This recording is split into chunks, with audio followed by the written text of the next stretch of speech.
In a tranquil valley, nestled among rolling hills, bathed in the soft morning light, lived a humble couple named Minjun and Hana.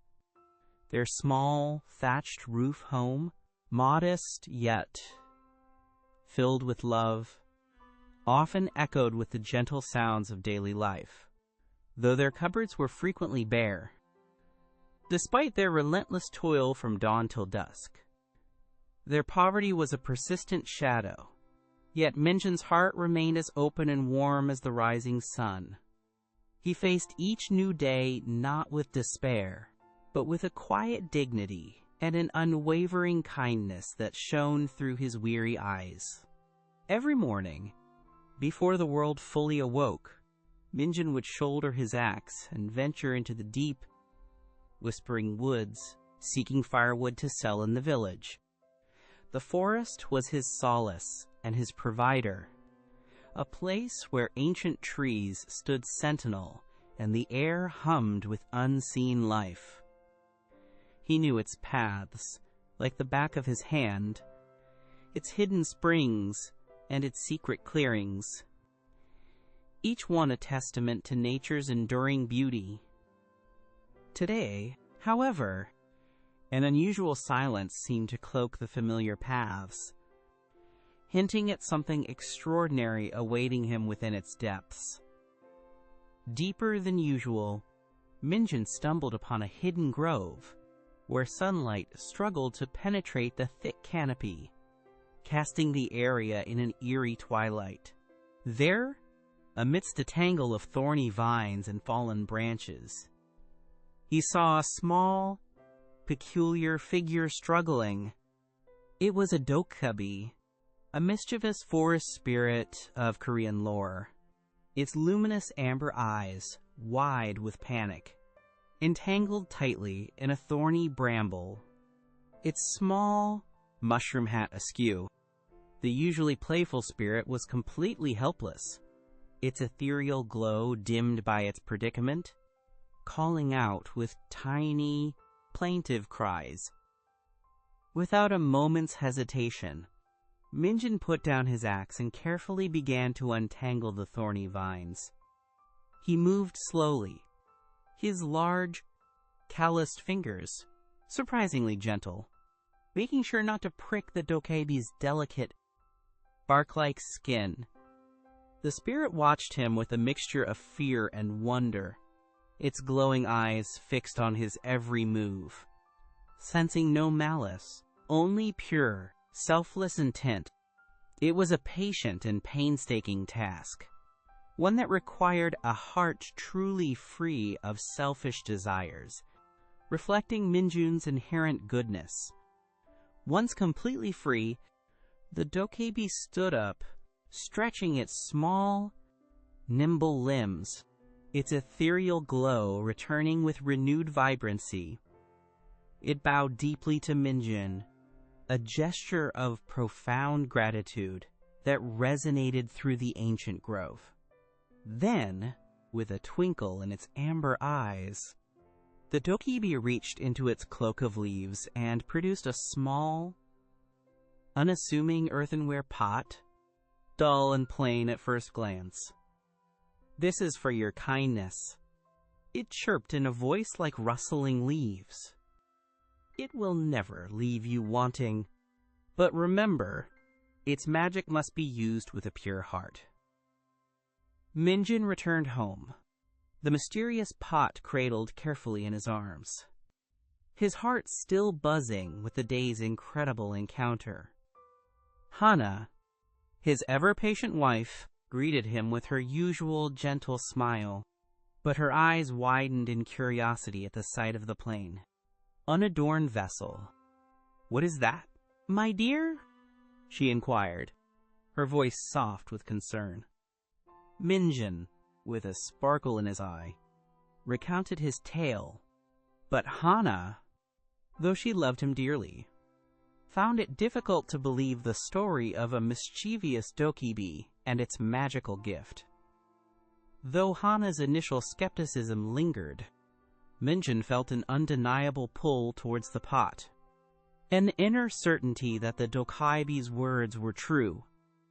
That evening, as hunger gnawed at their empty stomachs, Minjin, with a tremor of anticipation, held a single grain of the last precious rice they possessed.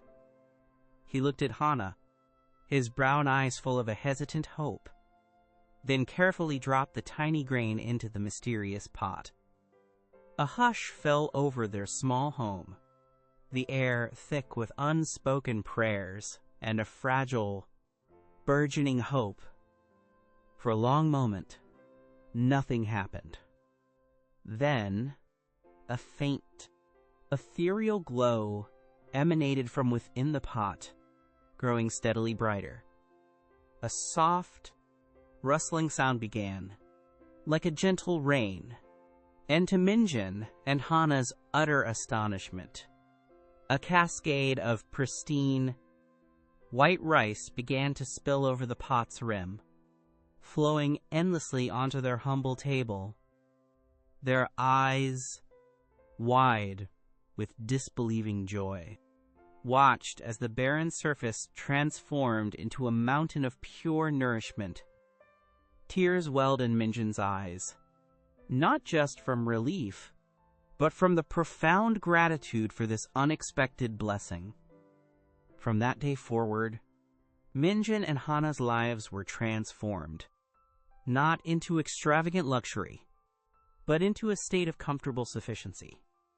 The magic pot provided them with all they needed: warm rice for every meal, new clothes, and even enough to mend their humble home. Yet, they never hoarded, never flaunted their newfound fortune. Instead, Minjin shared surplus grain with hungry neighbors and helped those in need, always remembering the DOKKAEBI'S words about a pure heart. Their kindness blossomed, enriching not just their own lives but the entire village. News of Minjin's sudden change in fortune, however modest, inevitably reached the ears of Master Kim, the wealthiest and most notoriously greedy man in the village. Master Kim, accustomed to looking down on Minjin, watched with a growing sense of envy as the humble farmer's home prospered while his own, though already grand, seemed to pale in comparison.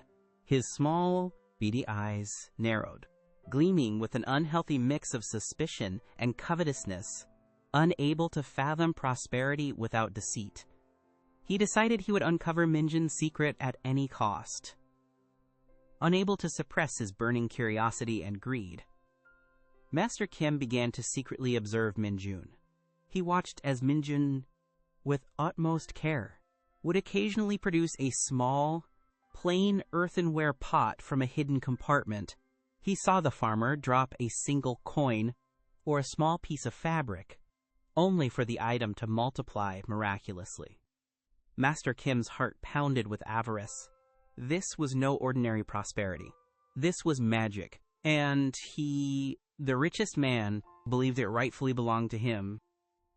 The pot's secret was out, and its fate hung precariously. Fueled by insatiable greed, Master Kim devised a cunning, deplorable plan. He would steal the magic pot. He spent days plotting, meticulously observing Minjin and Hana's daily routines, waiting for the perfect opportunity to strike. His mind, usually occupied with counting his wealth, was now consumed by visions of boundless riches that the pot could bring him. His beady eyes glowed with a wicked determination, convinced that this magical artifact was his destiny, a tool for ultimate power and fortune. Under the shroud of a moonless night, Master Kim crept towards Minjin's humble home, his corpulent figure surprisingly stealthy in the oppressive darkness. He moved like a shadow, his expensive silk hanbok barely rustling as he forced open a window. Inside, the sleeping couple lay undisturbed, their peaceful breaths filling the quiet room. With bated breath, Master Kim located the hidden chest, his greedy fingers closing around the smooth earthenware pot. He clutched his prize, a triumphant smirk on his face. convinced of his cleverness, and slipped away into the night. Back in the lavish solitude of his own mansion, Master Kim could barely contain his excitement. He placed the magic pot on a silken cushion, admiring its unassuming form, already envisioning the mountains of gold it would bring. With trembling hands, he reached for a heavy gold coin, polished and gleaming, a symbol of his current wealth that he believed would multiply infinitely. His heart pounded with a frenzied anticipation, completely oblivious to the DOKKAEBI'S forgotten warning about a pure heart, believing only in his own shrewdness. With a burst of blinding golden light, the magic pot began its work. Gold coins, clinking and sparkling, erupted from its mouth, cascading onto the silken cushion, then onto the table, and finally, onto the floor. Master Kim shrieked with manic delight, his eyes wide as saucers, utterly consumed by the sheer volume of wealth. He laughed. He rolled in the glittering piles, completely enveloped by his golden dream. The pot, tireless and relentless, continued its astonishing outpouring, filling the room with an almost suffocating abundance of treasure. Yet, as the room filled to bursting, a terrifying realization dawned on Master Kim. He couldn't stop it. The gold kept coming, pushing against the walls, threatening to bury him. "Stop! Stop, you fool!" he shrieked, desperately trying to command the inanimate pot. In his frantic attempt to cover the pot's mouth, or perhaps to simply retrieve a particularly large coin, Master Kim stumbled on the growing pile of gold. With a terrified yelp, he tripped, tumbling headfirst into the magical pot, swallowed by its hungry depths. For a tense moment, the room was silent, save for the incessant clinking of gold coins. Then, instead of gold, something far more astonishing and, frankly, ridiculous began to emerge from the pot's depths. First, a leg, then an arm, then a full, bewildered Master Kim stumbled out, his expensive hanbok disheveled and his eyes wide with confusion. Before he could even react, another Master Kim followed, then another, and another. The pot, true to its nature, was now multiplying whatever was put into it. In this case, a seemingly endless supply of greedy Master Kims, each as pompous and confused as the last. The chaos in Master Kim's mansion soon spilled into the village.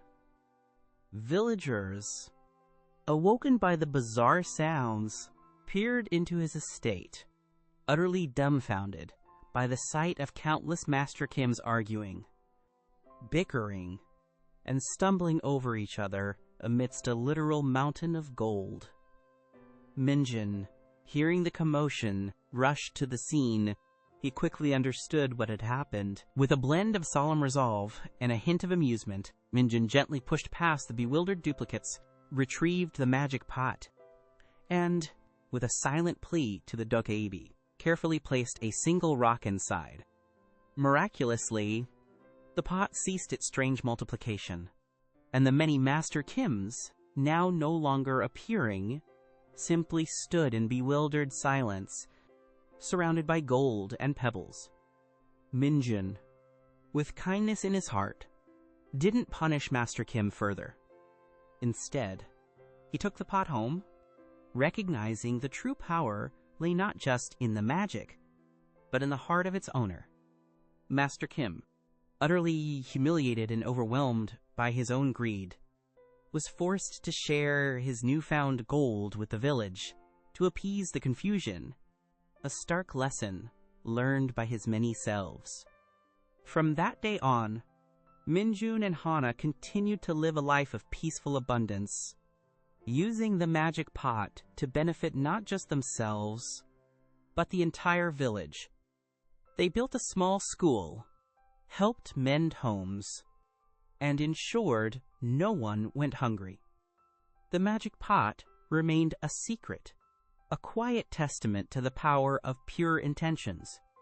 Master Kim, humbled and changed by his bizarre ordeal, learned that true wealth lies not in endless possessions, but in generosity and a kind heart. And so, the valley thrived, a harmonious testament to Minjun's unwavering goodness and the magic pot's gentle power. The tale of Minjun and the magic pot reminds us that true riches are found not in what we accumulate, but in the kindness we share and the compassion we extend to others. Greed may offer fleeting satisfaction, but a pure heart brings lasting joy and transforms not just our own lives, but the world around us. If you were touched by Minjun's story and the magic of the DOKKAEBI, please give this video a thumbs up, subscribe to our channel for more enchanting Korean folktales, and share your favorite part in the comments below. Your support helps us bring these timeless stories to life. Thank you for watching.